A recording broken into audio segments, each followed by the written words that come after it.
Alors bonjour à tous, je suis hyper heureux de vous savoir aussi nombreux là derrière votre écran. On est plus de 1500 inscrits, donc ça dépasse un petit peu toutes nos espérances là, ce webinaire. Ça met un peu la pression, mais je pense que je devrais m'en sortir, je vais réussir à gérer. Donc voilà, c'est que le sujet doit plaire, donc je vais essayer d'être à la hauteur de vos attentes. Et là, on est bon. Donc voilà, on va attendre quelques petits instants. Alors j'ai juste un petit souci avec la plateforme, c'est qu'au moment où je fais mon diaporama, je ne peux pas voir les questions. Je vais faire ma présentation qui va durer une quarantaine de minutes et ensuite j'irai répondre à toutes les questions, en tout cas les questions les plus pertinentes. Voilà.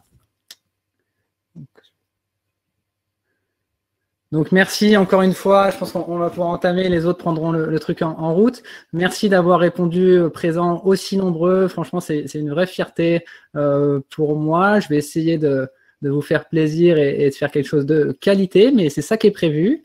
Je remercie bien sûr les deux fondateurs de LearnyLib, Pierre-Axel et Julien, qui m'ont organisé ce webinaire et surtout qui m'ont donné l'occasion d'aller tourner une formation complète qui est maintenant disponible sur le site, sur la restauration directe postérieure. Donc, je suis hyper fier de cette formation, hein, c'est mon petit bébé, j'ai mis tout mon cœur. Je pense qu'elle est de qualité, elle ressemble beaucoup à ce que vous avez trouvé dans ce webinaire. Donc, si le webinaire vous plaît, je pense que la formation vous plaît et on en reparlera en fin de webinaire. C'est une formation qui est DPC, c'est-à-dire qui est prise en charge, donc ça ne vous coûtera rien.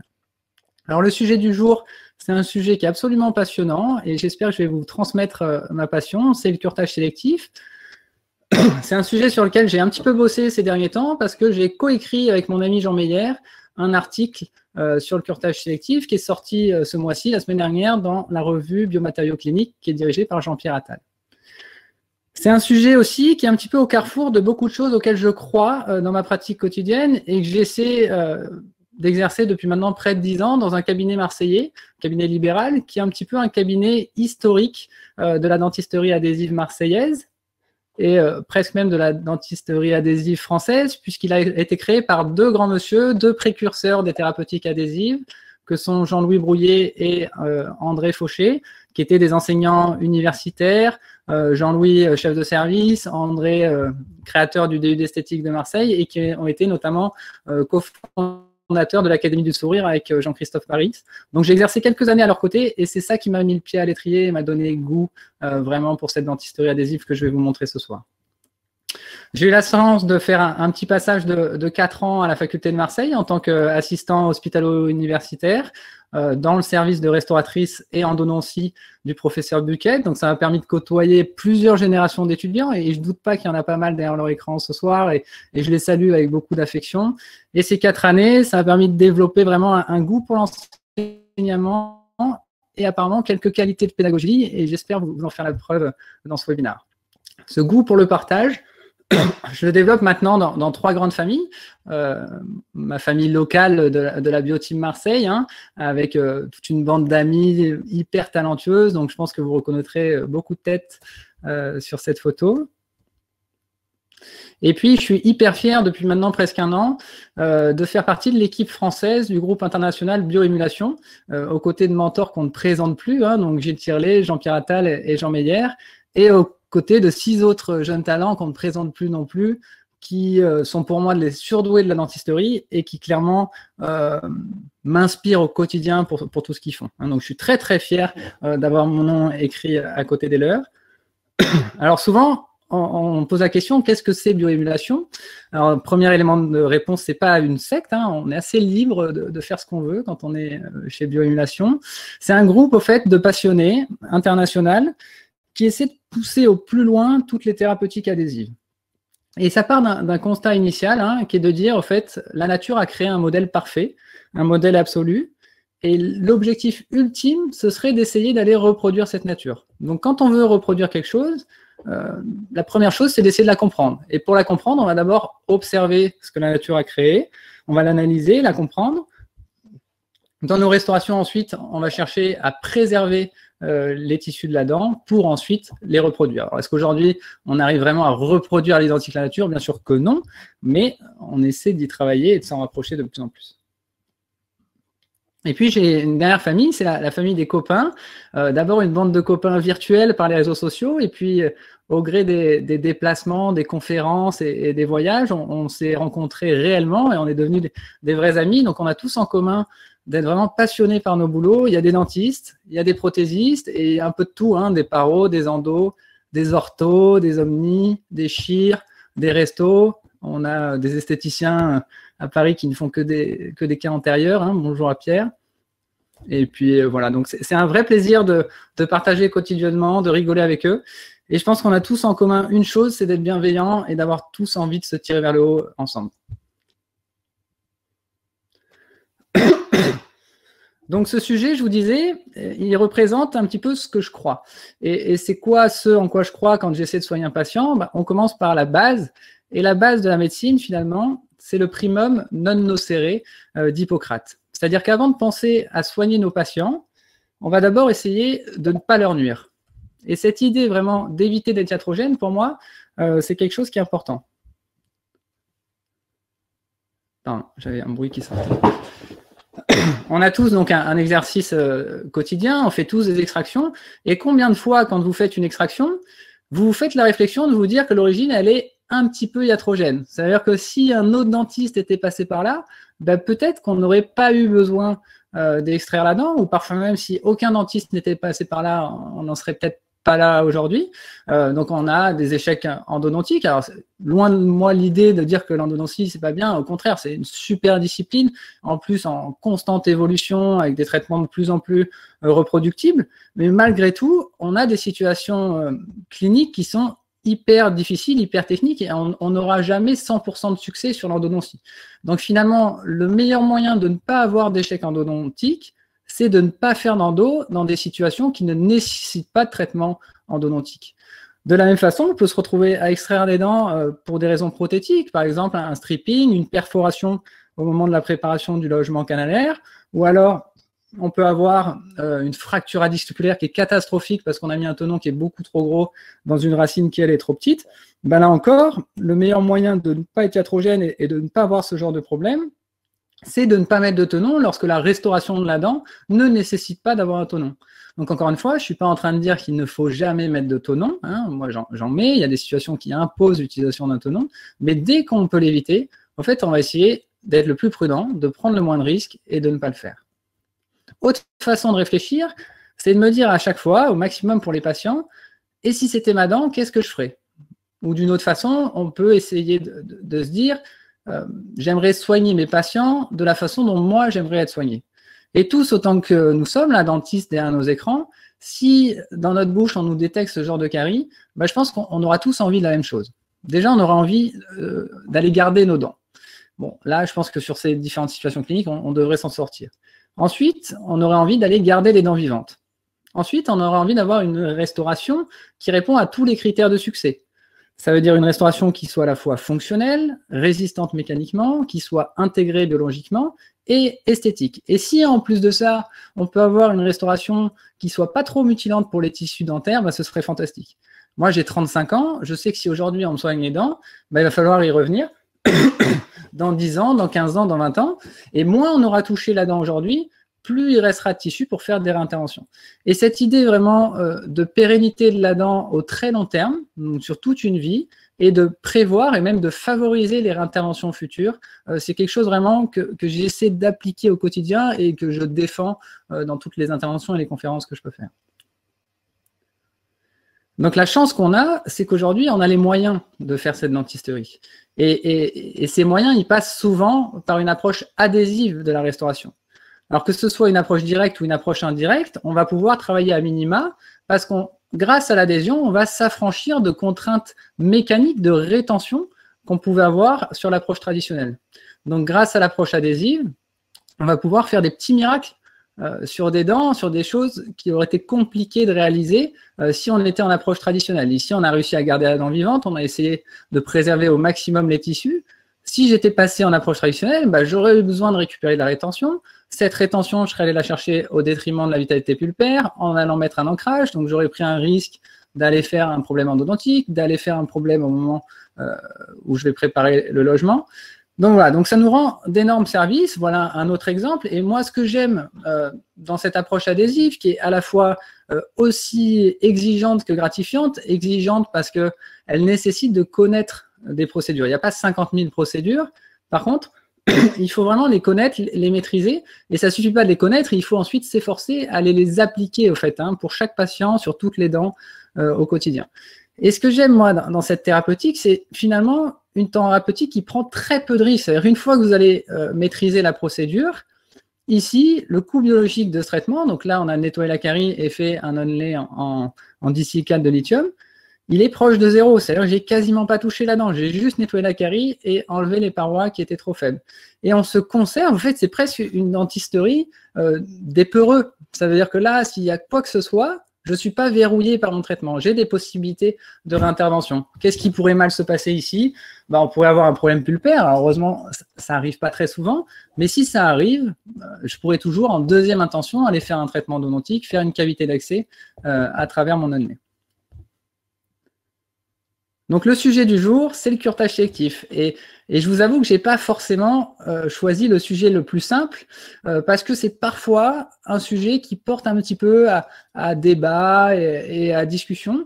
Donc, je vais vraiment essayer d'avoir une présentation qui soit, bon, déjà la plus limpide possible, hein, mais ça, j'ai bien préparé le truc, et puis la plus honnête possible. Ça veut dire que je vais vous parler de la méthode, je vais vous dire comment est-ce que je procède, je vais vous dire quelles sont les indications, quels sont les avantages, mais je vais aussi vous parler des difficultés de la méthode et des insuffisances qu'on pourrait lui reprocher.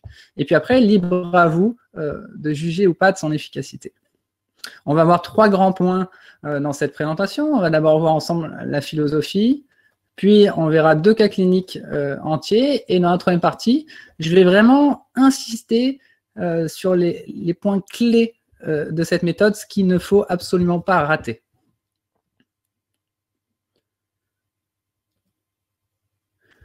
Alors, première question, c'est est-ce qu'on doit toujours retirer toute la carie?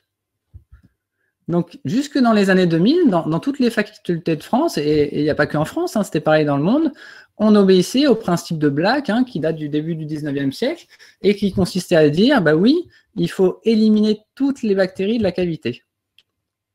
Pour autant, est-ce que les bactéries en elles-mêmes sont les seules responsables de la progression d'une carie? Ben, clairement, non, puisqu'on a une origine multifactorielle hein, de la carie. On a besoin d'avoir un hôte, c'est-à-dire un patient, une bouche d'un patient, avec la dent du patient, avec un recoin qui a été mal nettoyé, dans lequel on va trouver des bactéries cariogènes hein, au niveau du biofilm. Et ces bactéries cariogènes, pour pouvoir faire des dégâts, pour pouvoir produire les acides qui vont engendrer la déminéralisation des tissus, vont avoir besoin d'un apport extérieur en glucides fermentables, donc qui est amené par l'alimentation. Donc, si on réfléchit bien, si on supprime l'apport en glucides, si les bactéries ne reçoivent plus cet apport en glucides, la carie stoppe son évolution. Et le meilleur moyen de comprendre ça, la meilleure image qu'on peut donner, c'est l'image des dents extraites. C'est-à-dire que si vous extrayez une dent qui a une carie, vous pouvez la mettre dans un sachet de stérilisation, vous revenez 4 ans après, la carie, elle n'aura pas plus progressé. Donc nous, ce qui va nous intéresser dans le sujet du jour, c'est les caries profondes. Alors quand est-ce qu'on parle de caries profondes? On parle de caries profondes quand on a une carie qui radiographiquement va atteindre le dernier tiers dentinaire en direction de la pulpe. Donc c'est des situations qui sont toujours délicates à gérer. Qui sont toujours délicates parce que si on fait un curetage qui n'est pas prudent, un curetage complet jusqu'à des tissus durs de la dent, dans un cas sur 2, on va réaliser une effraction pulpaire. Alors, je remercie le docteur Corbin de m'avoir passé cette diapositive. Alors, est-ce que c'est grave de faire une effraction pulpaire? Est-ce que parce qu'on a fait une effraction pulpaire, systématiquement, on doit faire un traitement endodontique? Ben non, hein, vous avez tous entendu parler des fameuses thérapeutiques de maintien de la vitalité pulpaire, comme le coiffage pulpaire direct, les pulpotomies, qu'elles soient partielles ou complètes. Donc ça, c'est des thérapeutiques qui fonctionnent hyper bien, avec un excellent taux de succès. Pour autant, pour moi, c'est des thérapeutiques opérateurs dépendantes. Alors souvent, ça rue dans les brancards quand je dis opérateur dépendante. Là, l'idée, c'est pas de dire que pour faire un coiffage pulpaire direct, on a besoin d'être un surdoué, hyper doué de ses mains. On a juste besoin de comprendre un petit peu la méthode et de préparer en fait le geste. C'est-à-dire que vous voyez qu'Yacine, effectivement, ici, il a fait une effraction pulpaire. Mais avant de faire son effraction pulpaire, il a mis un champ opératoire pour s'isoler de la salive, pour s'isoler des bactéries de la cavité buccale. Ensuite, il a débridé tout le pourtour de sa cavité, toute la périphérie, pour diminuer au maximum la quantité des bactéries qui sont présentes. Après, il a fait une effraction avec une fraise probablement stérile. Et puis, qu'est-ce qu'on fait au départ quand on débute, quand on se retrouve à faire une effraction? Ah mon Dieu, on voit du sang, on a tout de suite envie d'aller mettre le matériau de coiffage par-dessus. Non, quand on fait une effraction, il faut ensuite aller éliminer le millimètre ou les 2 mm superficiels de pulpe hyperinflammatoire, attendre l'hémostase et venir mettre le matériau de coiffage, en l'occurrence souvent la biodentine. Donc vous voyez, il y a toute une prise en compte du fait que potentiellement on peut faire l'effraction, et effectivement on a fait l'effraction, mais on s'est mis dans une situation positive pour faire ensuite un coiffage pulpaire direct. Alors, la question n'est pas du tout d'avoir un débat, savoir s'il vaut mieux faire un curetage sélectif, donc je vais vous expliquer après ce que c'est le curetage sélectif, ou un coiffage pulpaire direct. Chacun a ses indications, et par exemple, le fait de faire l'effraction, ça peut avoir un intérêt. Il y a des fois, et on va vraiment en discuter, où c'est difficile d'aller donner une évaluation correcte de l'état d'inflammation de la pulpe. Et le fait de faire l'effraction, on va pouvoir constater de visu si on a une pulpe qui est hyperinflammatoire, si on a une pulpe qui est nécrosée, et c'est des informations qu'on n'aurait pas eues sur un curetage sélectif. Donc parfois, ça a cet intérêt. Malgré tout, on a eu en 2016, quand je dis on a eu, c'est une erreur, il y a eu en 2016, parce que moi j'y étais pas, une réunion d'experts internationaux en cariologie, qui ont essayé de réfléchir sur ces lésions carieuses profondes pour savoir quelle est la meilleure attitude à avoir. Et ce qui est sorti de cette réunion, c'est un consensus disant, face à des lésions carieuses profondes, en l'absence de pathologie pulpaire réversible, c'est-à-dire avec une pulpe qui est vivante, soit qui est asymptomatique, soit qui a une symptomatologie pulpaire réversible, le curetage sélectif est aujourd'hui l'approche thérapeutique de choix. Alors, de quoi parle-t-on quand on parle de curetage sélectif? C'est bien sûr tout l'objet de la présentation, mais je vais déjà vous en donner les grandes lignes. Le premier objectif du curetage sélectif, c'est de ne pas faire d'effraction pulpaire. Et pour ne pas faire d'effraction pulpaire, on va au fait s'autoriser à conserver localement un tout petit peu de dentine cariée uniquement dans la zone à risque d'effraction, c'est-à-dire en regard de la pulpe. Et on va se permettre de faire ça que si et seulement si, et c'est vraiment là la clé de la méthode, on est capable sur toute la périphérie de la cavité d'avoir une dentine qui est parfaitement saine, parfaitement curetée, parfaitement nettoyée, une dentine qui est dure. Et sur cette dentine, je vais réaliser ensuite une adhésion qui va être une adhésion efficace.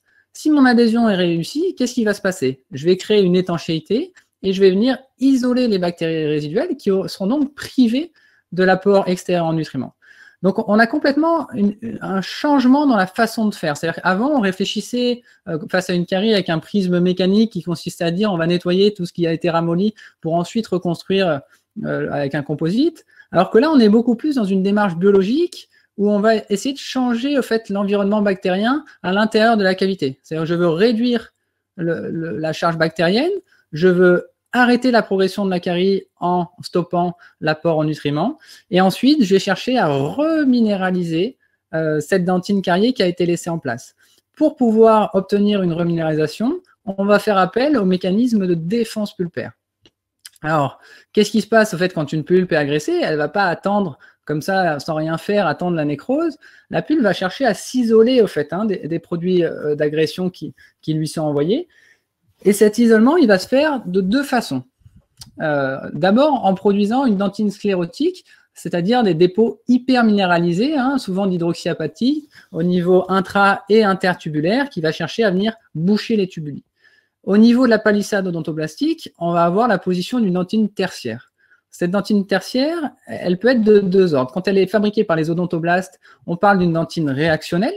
C'est une dentine qui est en continuité avec la dentine initiale, c'est-à-dire qu'elle a des tubuli dentinaires. Lorsque les odontoblastes sont dépassés, on va avoir des cellules nouvellement différenciées qui ne sont pas des odontoblastes mais qui y ressemblent. On parle des odontoblastes-like qui vont créer une dentine qui, elle, est atubulaire, et on parle d'une dentine tertiaire réparatrice. Donc, bien sûr, plus un patient est jeune, moins il a subi des agressions répétées sur sa pulpe, plus il conserve cette capacité de réaction de défense pulpaire. Alors, je vous ai dit, on va garder un petit peu de carie. Mais est-ce qu'on peut garder n'importe quelle couche de la carie? Donc, c'est déjà un important de connaître les différentes couches. Alors, il y a un peu une classification historique qui est légèrement remise en question aujourd'hui, mais je trouve qu'elle est assez claire, assez nette, et je vais vous la présenter. En surface d'une carie, on trouve une poubelle. C'est la dentine nécrotique, ça veut dire qu'on n'a plus du tout l'architecture dentinaire, on a uniquement des débris de collagène et des débris de bactéries. Ensuite, on a une dentine qui est dite dentine infectée. Elle conserve des traces d'architecture dentinaire, par contre la déminération est importante et on a beaucoup de bactéries. Et en dessous, on a la dentine qui est dite affectée, où là, l'architecture dentinaire est préservée, on a une déminération qui est que partielle, et on retrouve beaucoup moins de bactéries. Historiquement, ce qu'on nous a toujours dit, c'est que les couches de dentine nécrotique et de dentine infectée doivent être éliminées, alors que la couche de dentine affectée conserve un potentiel de reminéralisation et peut être conservée. Et on va en discuter, mais dans les derniers consensus, dont celui dont je vous ai parlé tout à l'heure, il est évoqué que la dentine infectée conserve elle aussi des capacités de reminéralisation, donc pourrait être conservée, et c'est soumis à débat, et j'y reviendrai un petit peu plus loin. Donc, qu'est-ce que ça donne au niveau clinique, tout ça?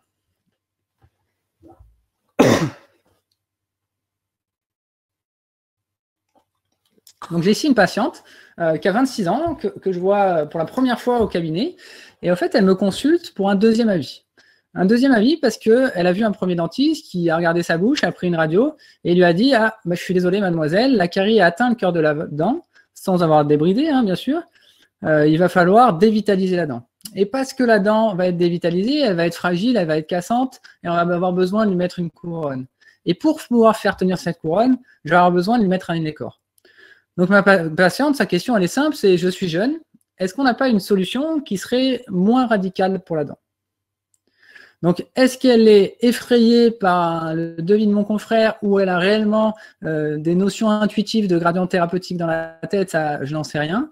En tout cas, je vais essayer de me poser pour chacune des indications qui a été posée par mon confrère, est-ce qu'elle est réellement justifiée? C'est-à-dire déjà, est-ce que l'état pulpaire de la patiente nécessite de réaliser un traitement odontique? Ensuite, est-ce que la destruction tessulaire nécessite la réalisation d'une couronne? Et si on décide de faire une couronne, est-ce qu'on a réellement besoin d'utiliser un inécor pour supporter la couronne?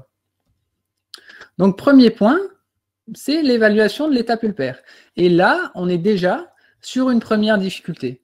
Pourquoi? Parce qu'en fait, on a assez peu d'éléments finalement objectifs pour pouvoir dire la pulpe est en bonne santé ou la pulpe est moins en bonne santé. Ici, c'est assez simple, puisqu'on commence par une anamnèse, on demande à la patiente, est-ce que vous avez eu mal, est-ce que vous avez mal, est-ce que c'est de façon provoquée, est-ce que c'est de façon spontanée? Ici, c'est simple, la patiente n'a jamais eu mal sur cette dent et elle ne se plaint pas de sa dent, elle sent juste qu'il y a un trou à l'intérieur de la dent.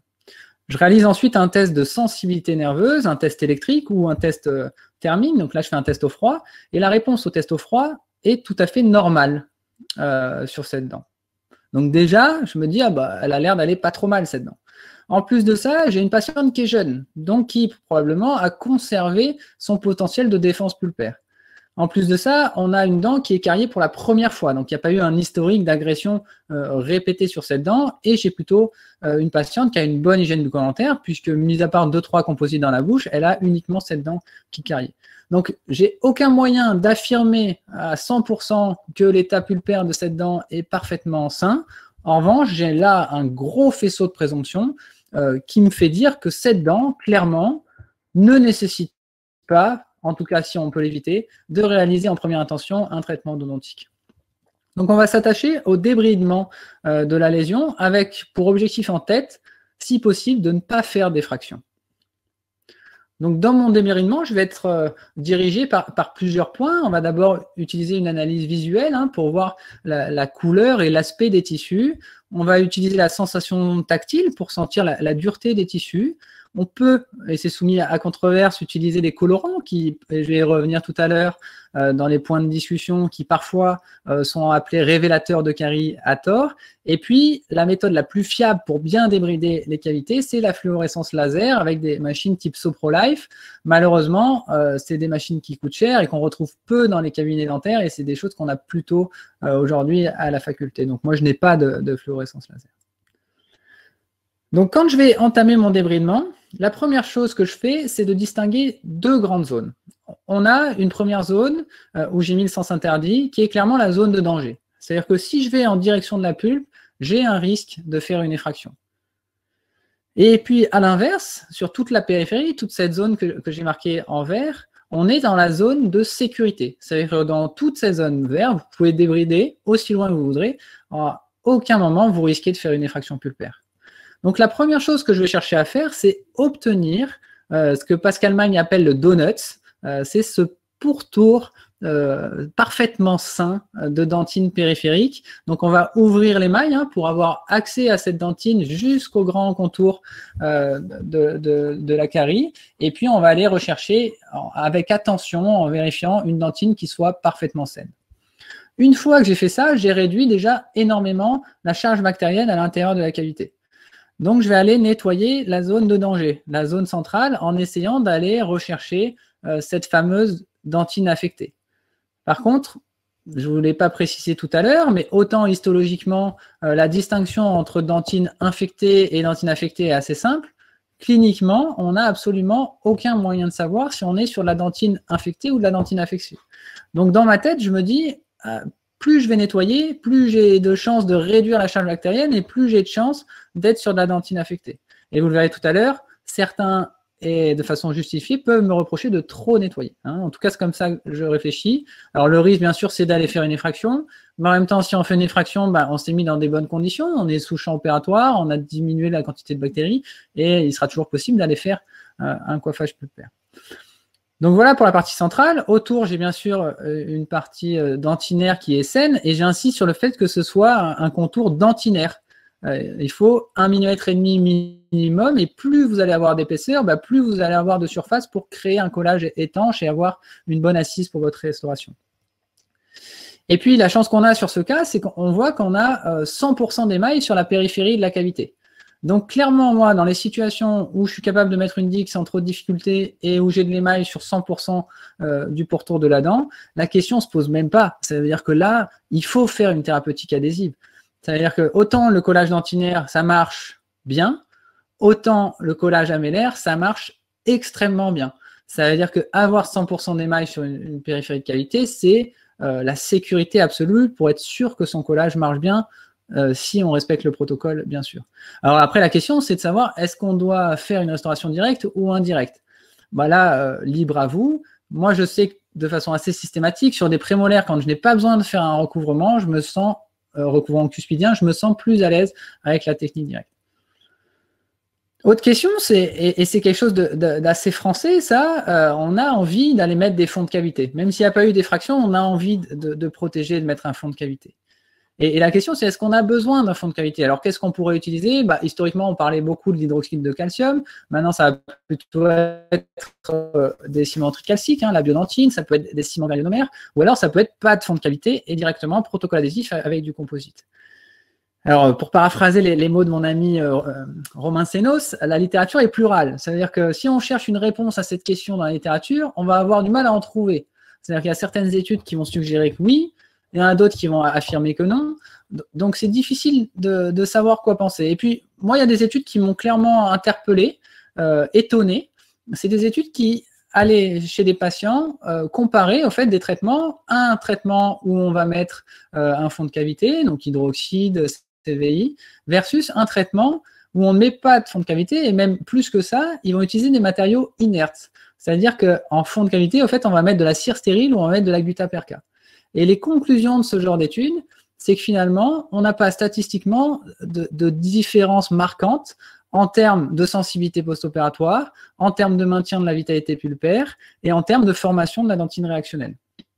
Donc, ça tendrait à montrer qu'on n'a pas besoin de fond de cavité. Et pourtant, c'est difficile à concevoir parce qu'on comprend aisément quand on est sur une carie qui est hyper profonde, chez un patient qui est jeune, donc avec des tubuli ouverts, sur une carie qui est active, agressive, c'est-à-dire qu'il ne laisse pas le temps à la pulpe d'organiser ses défenses et de former la dentine sclérotique, la dentine réactionnelle, forcément, on a des tubuli très ouverts et on se rapproche d'une situation de coiffage direct. Donc, on aurait envie d'aller mettre de la biodentine.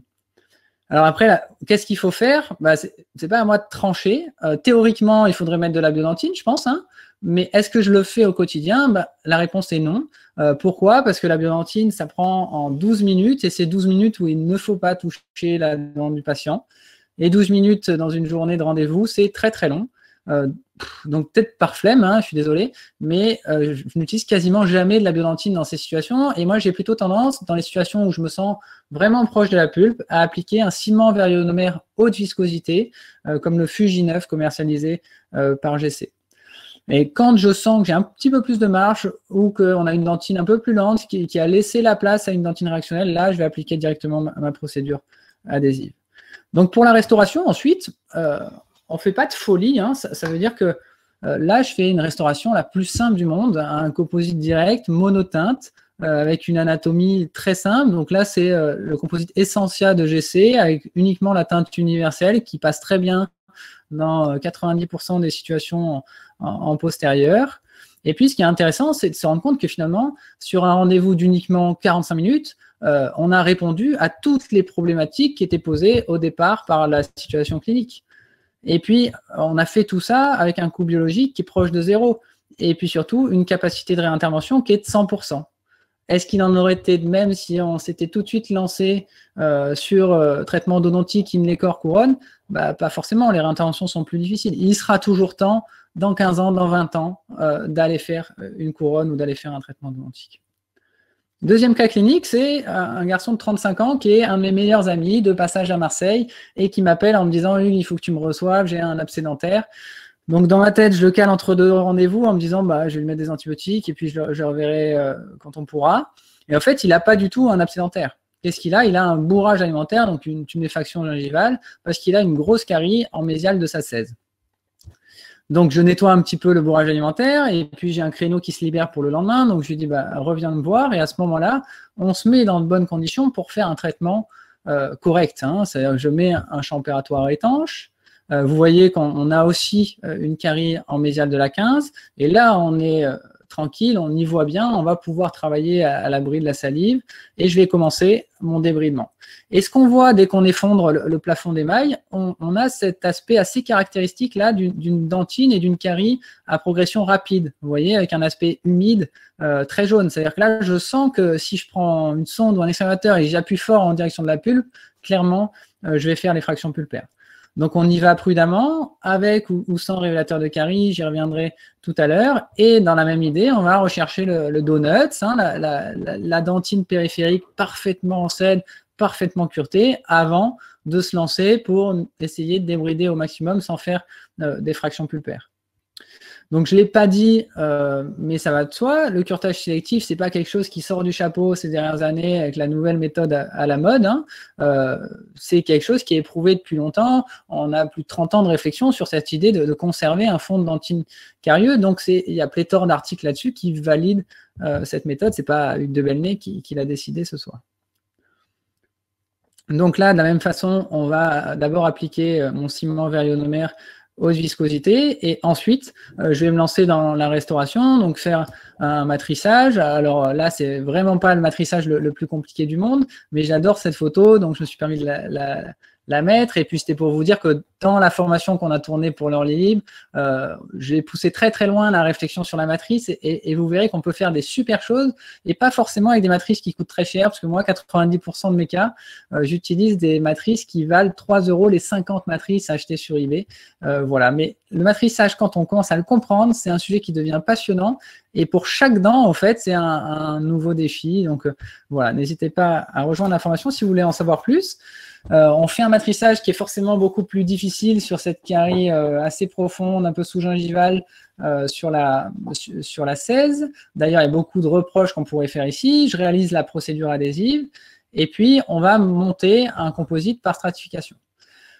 Donc, ce qui est important ici, c'est que cet état de surface qui est obtenu, ce n'est pas du tout un état de surface post-polissage. C'est vraiment l'état de surface brut que j'obtiens au moment où je termine ma stratification et que j'enlève ma matrice.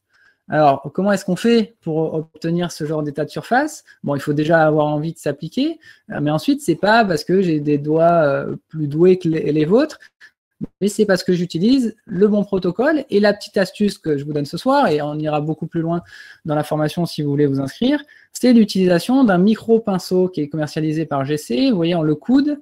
Et je remercie Anne Longuet-Tué pour cette photo. Ça nous fait un instrument ultime, au fait, qui va pouvoir travailler sans problème sur toutes les cuspides de la dent. Ce qui n'est jamais le cas pour une spatule, où on a toujours un peu une cuspide où on se retrouve embêté.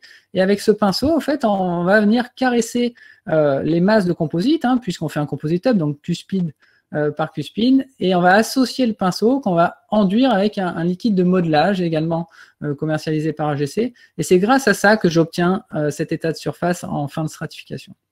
Donc la digue est déposée, l'occlusion est réglée, donc vous voyez qu'on n'a quasiment aucune retouche à faire quand on essaie de rester dans ce qui était l'anatomie initiale de la dent, et on prend une radio post-opératoire.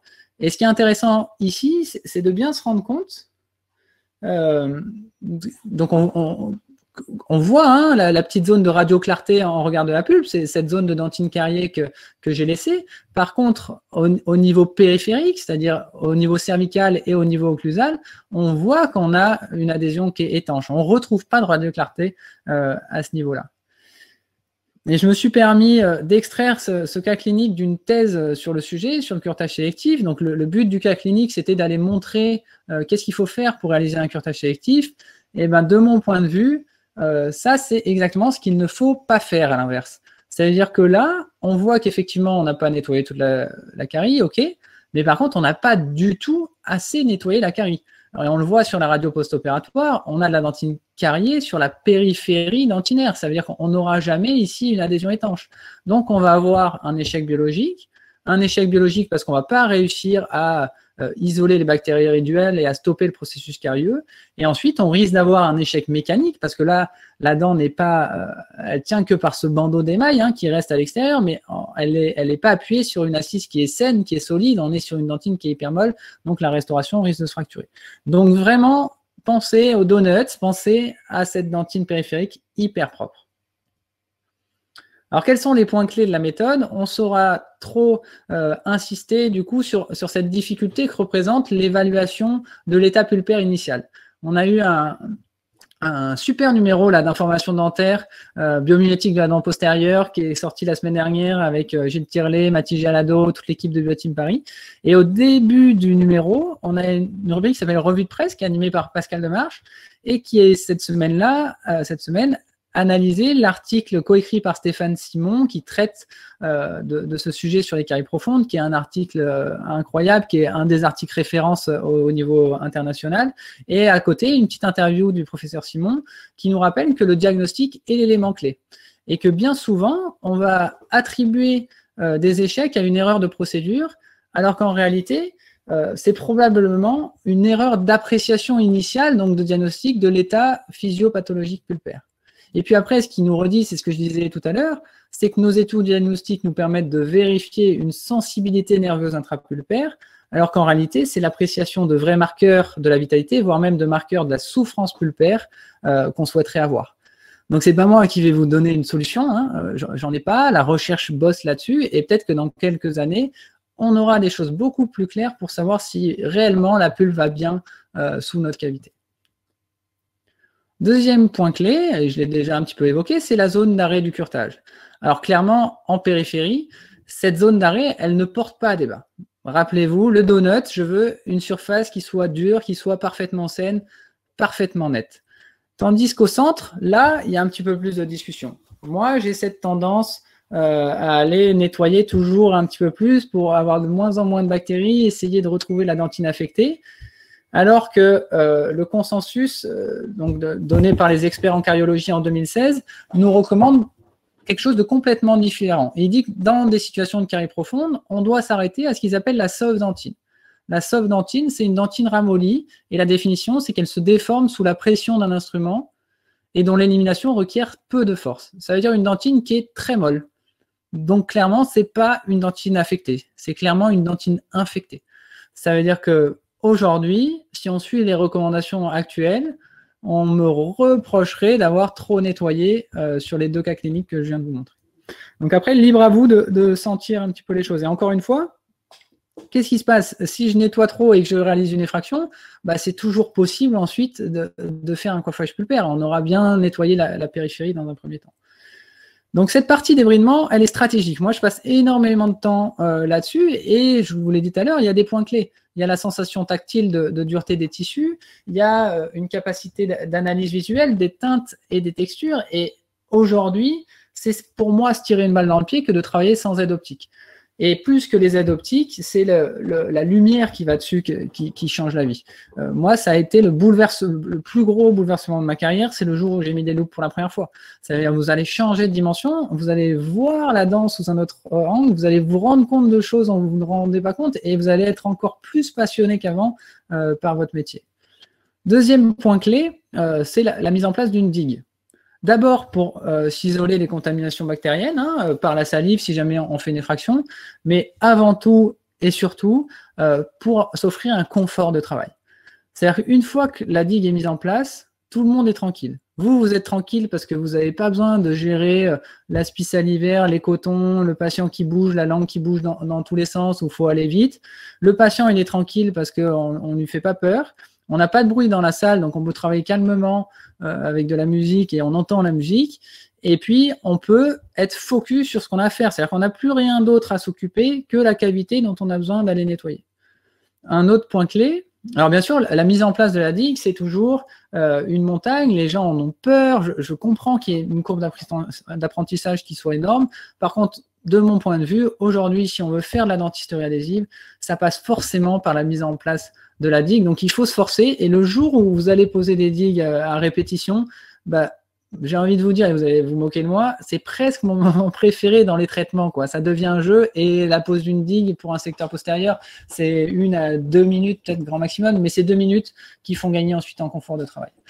Ensuite, et là je parle et je revois l'image des étudiants de la fac qui sont toujours le dos courbé avec la tête en bas.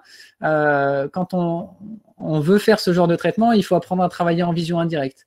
C'est pas possible pour moi de faire un curetage sélectif qui soit correct en distal d'une 16 si on ne travaille pas en vision indirecte. Alors on va me dire, ouais, mais souvent en vision indirecte, on est gêné par la tête du contre-angle. Bah, une des solutions, c'est ce que j'utilise, c'est l'utilisation de fraises long-colle, que ce soit sur les contre-angles rouges, que ce soit sur les contre-angles bleus, ce qui nous permet en fait de déporter un petit peu la tête du contre-angle et du coup d'y voir mieux. Et puis la deuxième astuce, alors je pourrais me faire taper sur les doigts en disant ça, mais c'est ce que m'avait appris le professeur Brouillet, c'est ce que je fais depuis longtemps sans avoir trop de problèmes. Moi je sais que quand je débride la dentine, donc fraise tungstène sur contre-angle bleu, j'utilise pas de spray ou très peu de spray, ou en tout cas du spray au début, mais sur la fin, le fait d'être sans spray, en fait, vous y voyez bien, quoi. Vous n'êtes pas noyé au milieu de la rivière à être un petit peu à l'aveugle. Autre point, c'est l'utilisation des colorants. Alors, les colorants, ils sont parfois appelés révélateurs de caries. Il y en a plein. Moi, j'en utilise 2. Le bleu, c'est le Snoop de Pulpdent. Le rose, c'est le carie détecteur de Curare. Ce qu'il faut savoir, c'est que c'est peu coûteux, déjà. C'est-à-dire qu'un flacon de révélateur de caries, ça doit être 30 ou 40 € et vous le conservez pendant 1 an en mettant du révélateur sur toutes vos caries. Franchement, on n'a pas besoin d'en utiliser beaucoup. C'est super facile et rapide d'utilisation puisqu'on en met un peu sur une micro-brush. On vient frotter l'intérieur des cavités, on vient rincer et on se retrouve à avoir des colorations qui apparaissent sur la dentine. Alors après, ce qui est intéressant, c'est de se poser la question, qu'est-ce qui est coloré ? Est-ce que c'est la carie? Est-ce qu'on est capable de différencier la dentine affectée de la dentine infectée avec des colorants? Bah, clairement, non. Hein. Ce n'est pas la carie qui est colorée, mais c'est le collagène désagrégé de la dentine déminéralisée. Et ça, ce n'est pas la même chose. C'est-à-dire qu'on n'est pas en train de quantifier une concentration de bactéries, mais plutôt un niveau de déminéralisation des tissus. Ça veut dire que si on suit à l'aveugle le colorant et qu'on cherche toujours à éliminer tout ce qui se colore, mais en fait, on va surpréparer nos cavités, on va trop éliminer. Et c'est pour ça que ces fameuses réunions de consensus de 2016 ne recommandent pas l'utilisation de colorants. Moi, à l'inverse, j'utilise du colorant pour tous mes débridements de toutes mes caries. Alors, pas pour me guider dans mon geste, mais plutôt pour vérifier. C'est-à-dire qu'on a beau être sous digue, on a beau utiliser des aides optiques, avoir une assistante, prendre nos temps, essayer de bien faire. Et Romain Chéron, que j'avais entendu à l'ADF l'année dernière, disait exactement la même chose. Bien souvent, on se fait avoir, on se fait surprendre. Ça veut dire qu'il y a une paroi axiale, un petit recoin, un endroit où franchement, d'aspect, on avait l'impression que tout allait bien. Et en fait, on a une carie qui continue. Donc, mon colorant, il me permet d'être sûr que, et encore plus sur ces idées de curetage sélectif, qu'en périphérie, tout est sain et je ne vais pas avoir une reprise de carie. Donc la séquence de travail dans le débridement, elle est toujours la même. C'est-à-dire qu'on va d'abord chercher à accéder à la lésion carieuse, et puis ensuite à dégager en fait l'émail, hein, le grand contour de la cavité pour pouvoir accéder à cette zone de périphérie. Il n'est pas question de faire une micro-cavité dans l'émail pour ensuite aller débrider dans une grotte avec sous de l'émail non soutenu dont on ne pourrait pas contrôler visuellement le débridement dentinaire. Hein. Donc il ne faut pas hésiter à ouvrir, il faut y voir en dentisterie restauratrice. Et ça, c'est vraiment la clé. Ensuite, on va appliquer un révélateur de caries. Ce révélateur, il va nous permettre de bien débrider en périphérie. On va commencer notre curetage périphérique et puis souvent on va se rendre compte que finalement on n'a pas assez ouvert l'émail, donc je vais rouvrir un petit peu l'émail. Une fois que je suis sûr d'avoir bien ouvert, je vais polir cet émail et ça c'est un des points clés hein, pour avoir ensuite une bonne adhésion et une bonne application du composite, de finir soit avec une pierre d'Arkansas, soit avec au moins une bague rouge les marges d'émail. Et puis à ce moment-là, on termine le curetage périphérique et une fois que l'émail est propre, que le curetage périphérique est propre, on peut aller nettoyer dans la zone de danger en direction pulpaire. Un autre point clé, c'est la restauration coronaire. Et on voit encore un exemple là de composite direct sur un cas de curetage sélectif. Cette restauration coronaire, vous avez compris, on veut isoler les bactéries et pour ça, on a besoin d'avoir une approche adhésive pour avoir vraiment une vraie étanchéité. Si vous mettez un cavite, ça ne marche pas, hein, cette technique. Ensuite, elle peut être directe, indirecte, ça peu importe, mais ce qui est important, c'est toujours pareil, c'est qu'elle soit efficace, c'est qu'elle soit rigoureuse. Ça veut dire que si vous faites la bonne démarche de curetage sélectif, que vous faites tout bien comme il faut avec le donut périphérique, mais qu'ensuite vous nous faites un composite collé dans la salive qui n'est pas étanche, bah, biologiquement, votre raisonnement, il marche pas, ça va pas fonctionner, on va se retrouver avec un problème. Donc, un collage qui est rigoureux, et ça, et j'en suis absolument convaincu, plus on a en périphérie des tissus qui sont parfaitement sains, parfaitement nettoyés, et sur une largeur qui est importante, plus on va avoir une restauration, moins on va avoir de bactéries dans la cavité, plus on va avoir de tissus sains pour venir asseoir la restauration mécaniquement. Alors, ce qui est intéressant, c'est de se dire, est-ce que sur tous les cas, on a autant de chances de succès? Donc, les échecs, alors, je vous ai sorti un chiffre d'un article, mais on pourrait en prendre, il y en a partout, mais globalement, on a toujours à chaque fois des très bons résultats. Là, par exemple, 3,8% d'échecs à 1 an. Qu'est-ce que c'est un échec? Bah, c'est une dent qui devient symptomatique et qui nous impose ensuite d'aller dépulper, hein, voilà. Ou alors c'est une vitalité qu'on a perdue. Et plus rarement, ça va être une fracture de la restauration, mais ça c'est très anecdotique. Et ce qui est intéressant, c'est de savoir qu'est-ce qui va augmenter ce risque d'échec. Ben déjà, c'est l'âge du patient. On l'a dit, on fait appel aux mécanismes de défense pulpaire. Plus un patient est âgé, moins il a cette capacité de défense pulpaire. Et c'est la même chose avec une dent qui a subi plusieurs générations de composites ou d'agressions plus ou moins fortes qui lui ont fait diminuer ses capacités de défense. De la même façon, quand on a une dent qui a une symptomatologie pulpaire initiale, alors bien sûr, on ne parle pas de symptomatologie pulpaire irréversible, hein, c'est le patient qui est en pulpite réversible, le curetage sélectif, ce n'est pas la solution miracle qui va vous calmer la dent et vous permettre de la garder vivante. Là, on parle de pulpite réversible, de douleur uniquement provoquée. On peut envisager un succès avec une pulpite réversible, mais on aura moins de succès que quand le patient arrive avec une dent qui est complètement asymptomatique. Ensuite, quand il manque beaucoup de parois dentaires, qu'on a une grosse cavité, ben on aura un moins bon taux de succès également. Quand le patient a une mauvaise hygiène bucco-dentaire, vous baissez votre taux de succès. Si vous faites une restauration qui est exclusivement au CVI, et pas une restauration avec du composite ou un onlay, par exemple, vous aurez un moins bon taux de succès.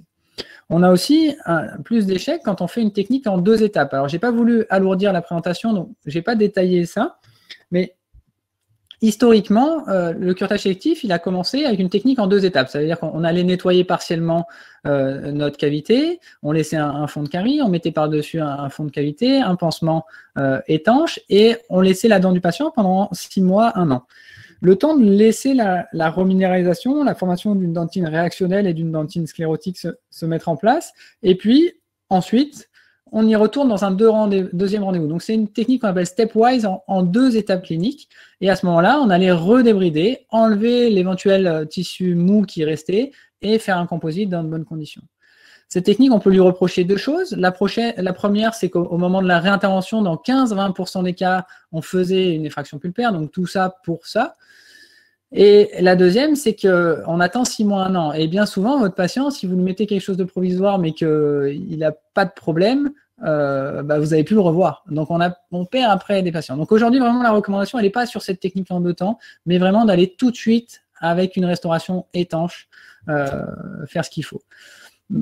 Un peu plus anecdotique, mais c'est intéressant de savoir que ça existe aussi pour le traitement des dents temporaires, mais qu'on aura un taux de succès qui sera un petit peu en dessous.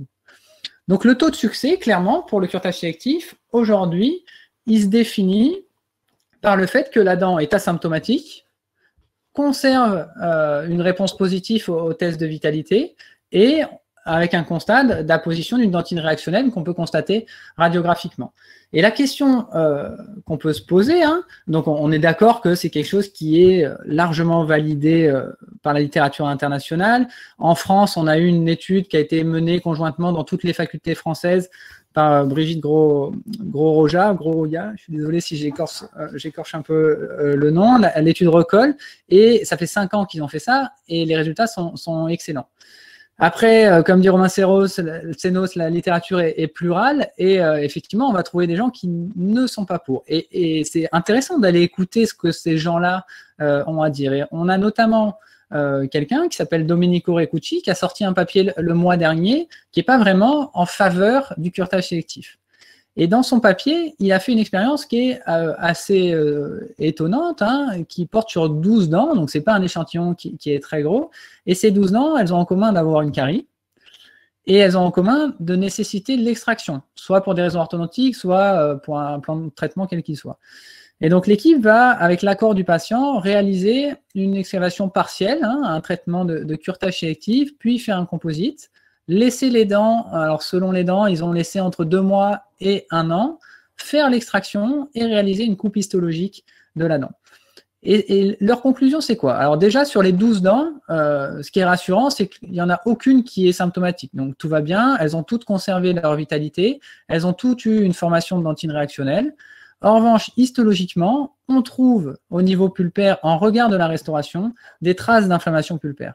Alors, est-ce que cette inflammation pulpaire dans celle pulpe qui pourtant est restée saine, c'est quelque chose qui est vraiment problématique et qui va nous poser d'énormes soucis à l'avenir? Très honnêtement, je n'ai absolument aucun moyen de vous donner une réponse. C'est pas mon métier. Moi, je suis clinicien. J'essaie juste de soigner des patients. J'essaie d'utiliser ce qui marche et ce qui me semble le plus validé. Après, si dans 2 ans, dans 5 ans, dans 10 ans, on me dit que le curetage sélectif, c'est une aberration et qu'on ne rend pas service aux patients, pas de problème, j'arrêterai. Mais ce n'est pas le ressenti, et je ne suis pas le seul à le penser, vous avez compris, que j'ai aujourd'hui. Voilà, donc j'espère vous avoir intéressé. Juste donc pour vous dire, on est hyper fiers, je suis hyper fier d'avoir sorti cette restauration sur le site Neuralib qui est disponible sur les restaurations directes postérieures, qui est dans le même idée, elle est hyper visuelle, très très clinique, beaucoup de couleurs de schémas, et surtout elle est accréditée DPC. Alors qu'est-ce que ça veut dire? Il y a 6 mois, j'en savais rien. Maintenant, j'ai été briefé, donc je peux vous expliquer. Le DPC, au fait, c'est un organisme qui va nous financer à nous tous, chirurgiens dentistes, 14 heures de formation par an.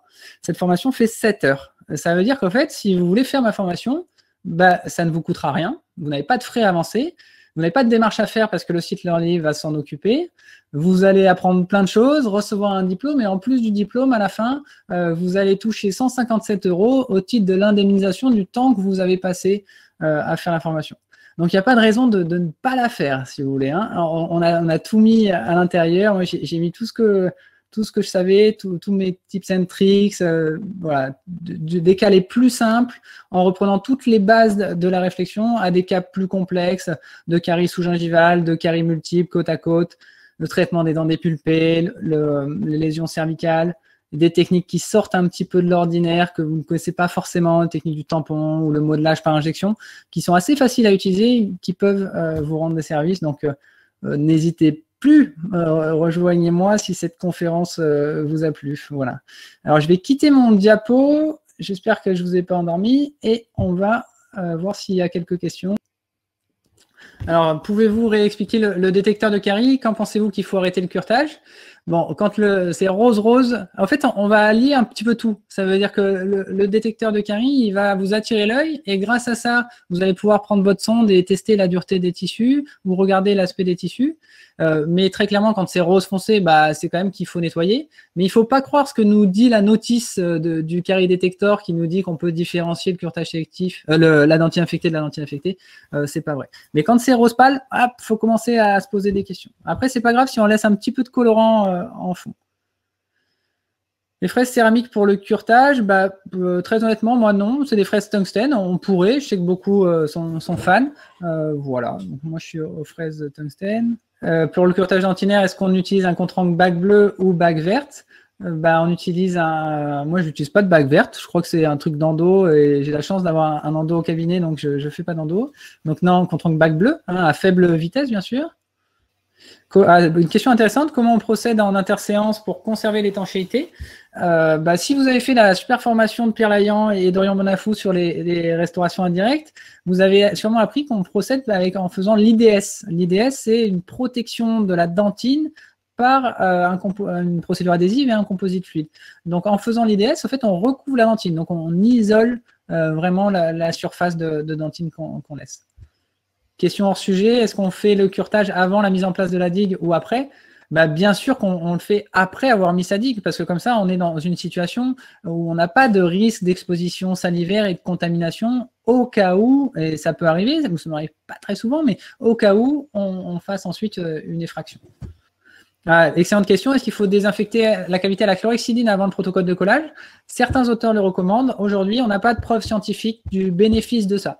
Donc, vous pouvez le faire, mais on ne peut pas vous donner une réponse sur le fait que ça marche ou que ça ne marche pas. De manière générale, quel système de collage j'utilise? Moi, j'utilise assez systématiquement un collage en mordant-rinçage en 3 étapes cliniques, donc en MR3.